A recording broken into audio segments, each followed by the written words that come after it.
اعوذ باللہ من الشیطان الرجیم بسم اللہ الرحمن الرحیم۔ حضرت ابو ہریرہ رضی اللہ عنہ روایت کرتے ہیں کہ رسول اللہ صلی اللہ علیہ وآلہ وسلم ہمارے پاس تشریف لائے اور ارشاد فرمایا، دیکھو اپنے بچاؤ کے لیے ڈھال لے لو۔ صحابہ رضی اللہ عنہم نے پوچھا، یا رسول اللہ کیا کوئی دشمن آ گیا ہے؟ ارشاد فرمایا، جہنم کی آگ سے بچاؤ کے لیے ڈھال لے لو۔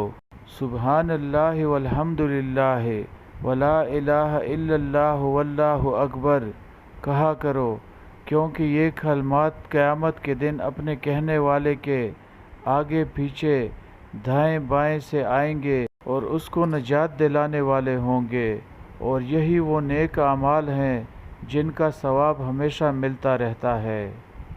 حدیث شریف کے اس جملہ یہ کلمات اپنے پڑھنے والے کے آگے سے آئیں گے کا مطلب یہ ہے کہ قیامت کے دن یہ کلمے آگے بڑھ کر اپنے پڑھنے والے کی سفارش کریں گے، اور دائیں بائیں پیچھے سے آنے کا مطلب یہ ہے کہ اپنے پڑھنے والے کی عذاب سے حفاظت کریں گے۔